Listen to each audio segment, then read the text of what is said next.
Thank you so much for purchasing my budget spreadsheet.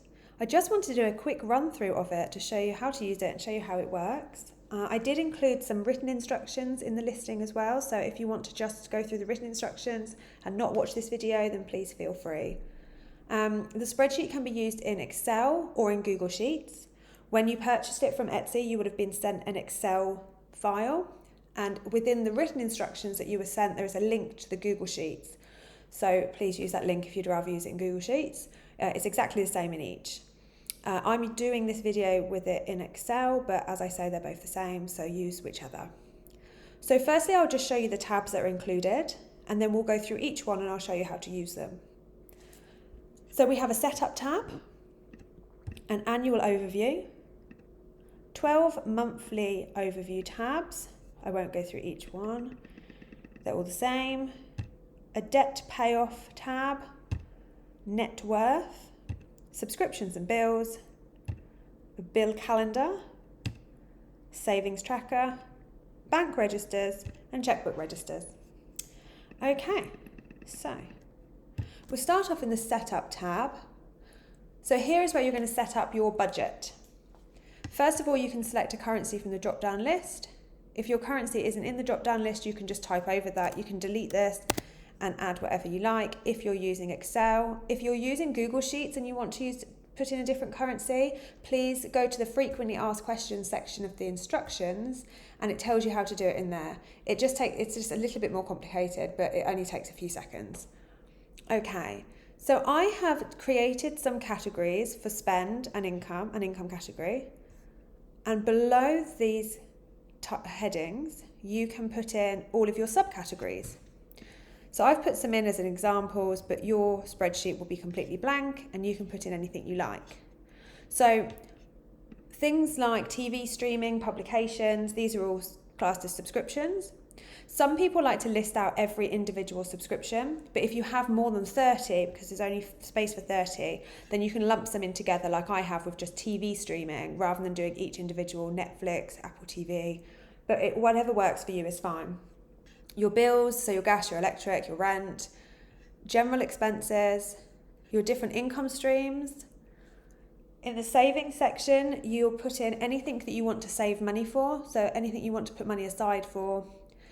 Investments is things like stocks and shares, anything you want to invest your money in. And then debt payoff is anything you want to pay off, so credit cards and loans. So once you've filled that in, you can start creating a budget for the year. So if you scroll down, you'll see that there's a budget section for each category, and your subcategories will automatically be populated here. You don't have to type them in again. So the budget is where you put in how much you'd like to spend on each category each month.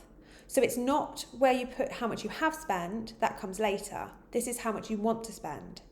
So whether you want to do a budget for the whole year or whether you just want to do a budget 1 month at a time, that's completely up to you. But this is where you put in how much you'd like to spend on each area each month. So once all of your budget is filled in, you can start tracking your monthly spend in the monthly tabs. You don't have to start with January, you can start any month of the year, just select which tab it is. I'm going to start with January. So most of this sheet is populated for you. You don't have to type anything into here. The budget is pulled from the setup sheet that we've just created. And the actuals is pulled from this transaction table over here. So the transaction table is where you need to put your spend. So you type all your spend in here and your income, and all of this is populated for you. So let's zoom in a little bit. So in here, we just put in the date. You can put anything you like in. So I'm going to put my insurance brokers in. That is a bill. And let's say it's for my content insurance and it costs £50. Make sure that all of your withdrawals, so your spend goes in this column and your income is in this column. So it says deposits, withdrawals. Please make sure you put your spend and your income in the correct columns, because if they're in the wrong columns, then all these formulas won't pick them up. So this table here, which is looking at your income, is looking at this column, and all the other ones are looking at that column. So if you put them in the wrong ones, it won't work. Okay, so once you've filled in your monthly spend, you can view your results on your monthly overview tab. So the overview tab, I'll just zoom in again for you. The overview tab shows you how much you've spent compared to how much you budgeted. It also shows you a breakdown of where all your money goes, how close you are to your budget, a breakdown of your expenses, your income, and basically just a nice visual of your performance for the month. It also shows you if you've got any unspent money. So then you can decide if you want to save it, pay it off a credit card, or so on. So there's a tab for each month, and then there's an annual overview, and this compares everything month to month. So it shows you your total subscription payments for the whole year, your total bills for the whole year, and then it breaks it down based on your subcategories that you chose, month by month. So it makes it easy for you to monitor how much you've spent month by month for the whole year without having to go into each individual tab. It then shows you what your budget was for the year, how much you've spent, and what the difference was. And again, we've got some visuals, where your money goes, how close you were to the budget. Okay, so that's the budgeting side of things. Because you bought the deluxe version, you have these additional tabs which don't come with the normal version. And these are designed to help you with your budgeting and your money management, basically. So actually, let's start with the bank register. So we have bank register and checkbook registers. There's 5 in each. And this is designed for you to monitor your bank account, make sure that every transaction on your bank account is included in your monthly transaction list and that nothing is missed. So to ensure that you don't miss anything, when you first start using the spreadsheet, you put in your opening balance from the chosen bank account. Like I said, you can have 5 different bank accounts and you can have checkbook accounts. So you put in your opening balance, and then each time you get your bank statement, you can type in all of the information from your bank statement. Again, we have drop-down lists to make it easier. There you go. You have to select one of these before you can select one of these. And we fill this in. So then when you've put all of the transactions in from your bank statement, this end balance should match what the end balance is on your bank statement. And if it doesn't, you know there's something missing. So by doing it this way, it allows you to do a sort of double check that nothing's missing. What I like to do, rather than filling the information out in here and then again in here, I fill it all out in here, and then you can just copy it. Make sure you only copy up to the end of the deposits, don't copy balance. Copy that, and then just paste it in here rather than typing it all out again. So what I do is I start off with my bank statements, and I put all of my spend and income into these, check the end balance, copy and paste them into my monthly transaction list, and then I know that all I need to add is anything that I've spent cash on. So anything that hasn't come out of my bank account, I'll then add afterwards.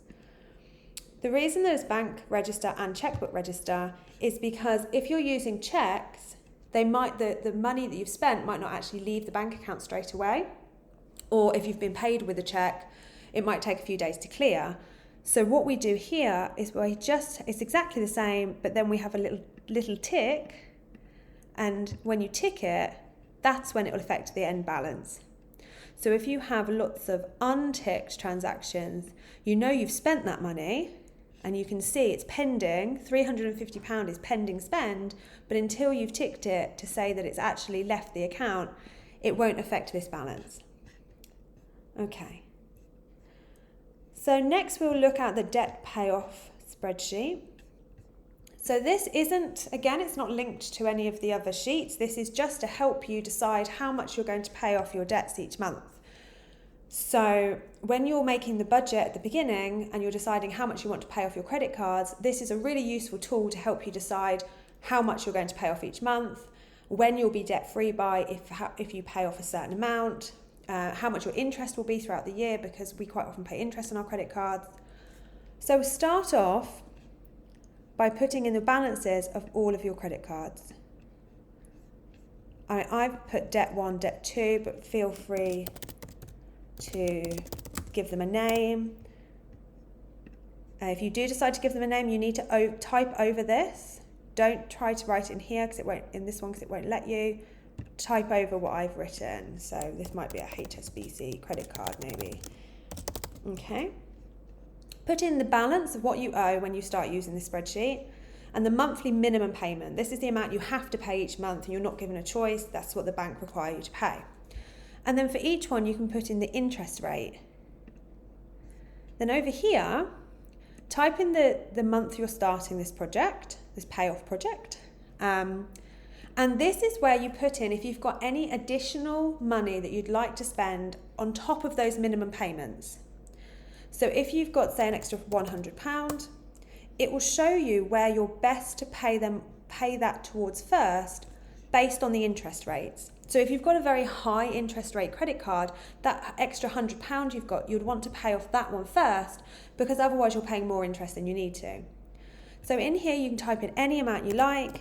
You can play around with different amounts to work out when you're going to be debt free. This box here tells you when you'll be debt free based on the amount you're paying off. And the way it works is it's like a snowball effect. So credit card 1, you have a minimum payment of £200, but when credit card 1 is paid off completely, then that £200, you'll start paying that towards another one of the credit cards. So then it's a snowball effect to pay off all of your cards. Okay? So I find this a really useful tool. I hope you do as well. We then have the net worth tracker. Your net worth is basically all of your assets minus all of your liabilities. So if you have a house that's worth £200,000, but you owe the mortgage company £100,000, your net worth of that house is £100,000. Okay? Just for anyone that doesn't know. So in this tab, you list out all of your assets in the blue sections and all of your liabilities in the pink sections. And I've split it up into short-term, long-term. So a mortgage would be a long-term liability. A credit card, in theory, would be a short-term liability. Depends on how quickly you want to pay them off, really. And then for your assets, you've got your bank, your cash and cash equivalents basically means bank accounts. Investments can be your stocks, shares, pensions, and fixed assets, things like your house, your car, maybe you've got some expensive jewellery, some expensive artwork. So that all goes into your assets. And basically what you do every month, you put in the value of those assets. So your bank account, say, had 20,000 in it in January. So the value of the asset is £20,000. In February, you had 21,000. So that's what you put in here. And then what this does is it monitors your growth. So it will look at where you started and where you ended up, and it would automatically tell you the growth of that asset. And then here it shows your assets minus your liability, which shows you your net worth. You can put a goal in for how much you want your net worth to be. It will automatically show you your current net worth and how much you've got left to go to reach your goal. Okay. The subscriptions and bill tracker. Again, this isn't linked to the monthly tabs. This is a separate spreadsheet, which is to help you basically make sure you never miss a payment. So for people whose bills don't come out automatically or their subscription payments don't come out automatically and they need to physically make those payments, this will help you do so. So you type in the name of your subscription. There's an area for subscriptions and then further down an area for the bills. You type in the name of your subscription. Again, there's a drop-down box with all of your categories that you created. So let's say we have a Skillshare account and it's productivity. The day that you have to pay it, so not the date, but the day of the month. So the 1st, the 2nd, the 5th. So we'll put the 5th. How much you pay every month, let's say £7. And then every time you pay it, you pick a tick from the drop-down box. And then this will calculate the total you've paid so far, and it will show you how much your subscriptions and bills are overall for the year, how much you've paid to date, and how much you've still got left to pay from those subscriptions and bills. So this is really just to help you monitor that everything's being paid on time and nothing's being missed. And then to also help you with that, there's a bill calendar. Just zoom out a little bit because it's quite large. And this automatically puts all of those subscriptions and bills that you've put in here into your calendar. So this is automatically populating. You can't type into it. If you try to, it will tell you not to. This is so you can have a visual of your calendar month. It's quite large because I wanted you to be able to fit at least 20 payments in each day, as quite a lot of people sort of have everything that they pay on the first of the month or say the middle of the month. So just in case you have a lot on one day, I've allowed for 20 on each. Okay. Then there's a savings tracker. And again, this is automatic. This takes the information you put in your budget. When you put in your budget how much you want to put towards your savings each month, it collects all that information in here. So these are your goals. And then the amount you've actually saved, it takes from your monthly transaction lists that you've filled out.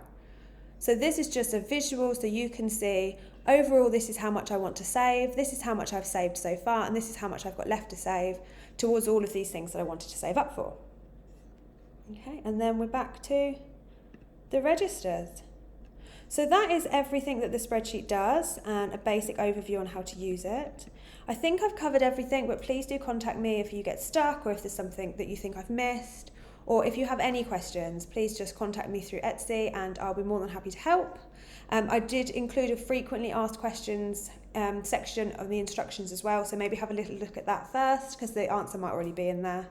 But yeah, so best of luck to you. I hope you enjoy using this spreadsheet, and thank you again for choosing to buy mine.